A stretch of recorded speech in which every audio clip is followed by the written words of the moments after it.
Hi friends, welcome to my channel.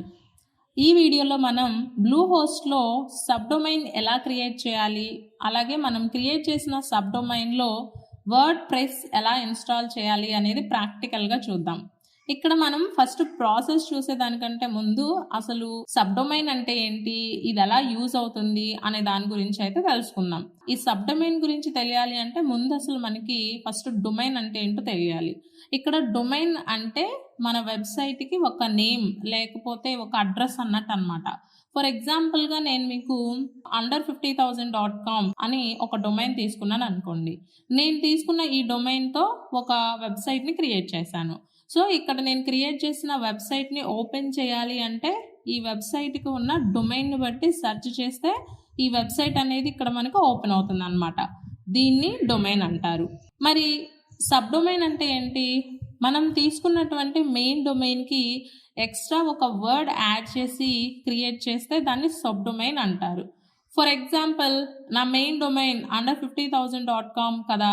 So దీనికి వచ్చేసి మనం ఫ్రంట్లో రాజు అని యాడ్ చేసి raju.under50,000.com సబ్ డొమైన్ని క్రియేట్ చేయొచ్చు. సో ఇక్కడ రాజు అనే కాదు, మీకు నచ్చినటువంటి వర్డ్ యాడ్ చేసుకోవచ్చు. అంటే under50,000.com అనేది వచ్చేసి నా యొక్క ఫస్ట్ డొమైన్ అనమాట. సో నేను వెబ్సైట్ క్రియేట్ చేసుకోవడానికి క్రియేట్ చేసుకున్న డొమైన్. సో దానికి ఫ్రంట్ సైడ్లో ఏదైనా సరే మీకు నచ్చిన వర్డ్ని కనుక మనం యాడ్ చేసుకుంటే అది సబ్ డొమైన్ అవుతుంది. ఓకే ఫైన్, ఇక్కడతో మీకు సబ్ డొమైన్ అంటే ఏంటో అర్థమై ఉంటుంది. ఇక ఈ సబ్ డొమైన్ని ఎలా యూజ్ చేస్తారు? ఫర్ ఎగ్జాంపుల్గా నేను ఒక న్యూస్ వెబ్సైట్ని rajunews.com అనే నేమ్తో స్టార్ట్ చేశాను అనుకోండి. సో నేను స్టార్ట్ చేసిన ఈ వెబ్సైట్ కొన్ని రోజులకి బాగా రీచ్ వస్తుంది. అప్పుడు నేను స్టార్ట్ చేసిన ఈ వెబ్సైట్ని ఇంకా పెద్దగా చేయాలనుకుంటా. సో అలాంటప్పుడు ఇక్కడ ఉన్నటువంటి మెయిన్ డొమైన్కి సబ్ డొమైన్స్ని నేను క్రియేట్ చేస్తాను అనమాట.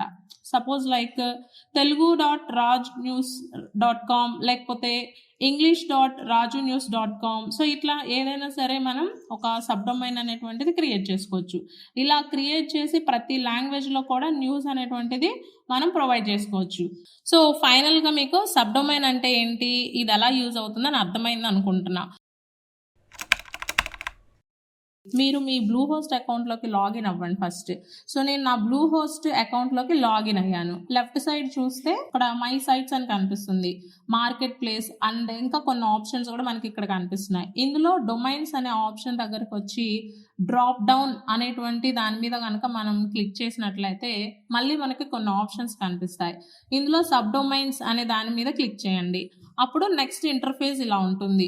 నెక్స్ట్ ఇప్పుడు టాప్లో రైట్ సైడ్లో ఉన్న యాడ్ సబ్ డొమైన్ అనే దాని మీద క్లిక్ చేయండి.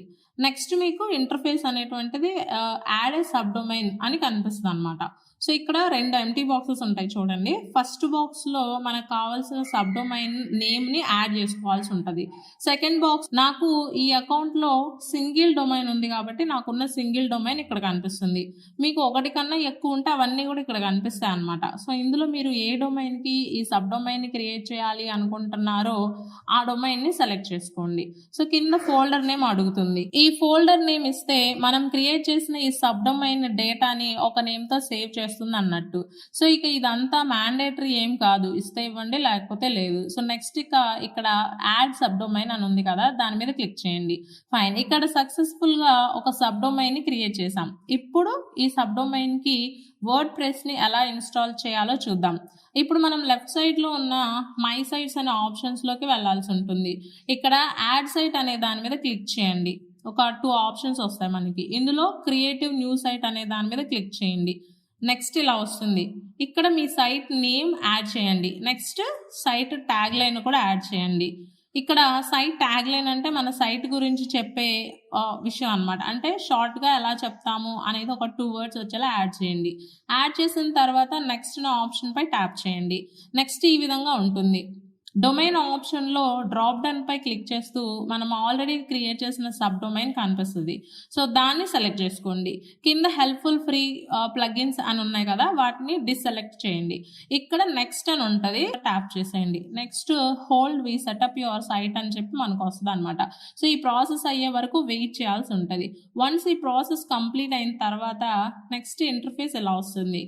చూడండి ఇందులో మీరు ఏ వెబ్సైట్ క్రియేట్ చేస్తున్నారో సెలెక్ట్ చేసుకోవాలి. నేను ప్రెజెంట్ అయితే బ్లాగ్ వెబ్సైట్కి రిలేటెడ్ అనమాట. సో అది ఇక్కడ చేస్తున్నాను. సో ఇక్కడ బ్లాగ్ ఆప్షన్ని సెలెక్ట్ చేసుకుంటున్నాను నేను. నెక్స్ట్ ఇంటర్ఫేస్ ఈ విధంగా వస్తుంది. ఇక్కడ కనుక మీరు చూస్తే successfully installed word press website అని ఉంది. సో ఫైన్, మనం క్రియేట్ చేసిన సబ్డొమైన్లో వర్డ్ ప్రెస్ని కూడా ఇన్స్టాల్ చేసేసాం.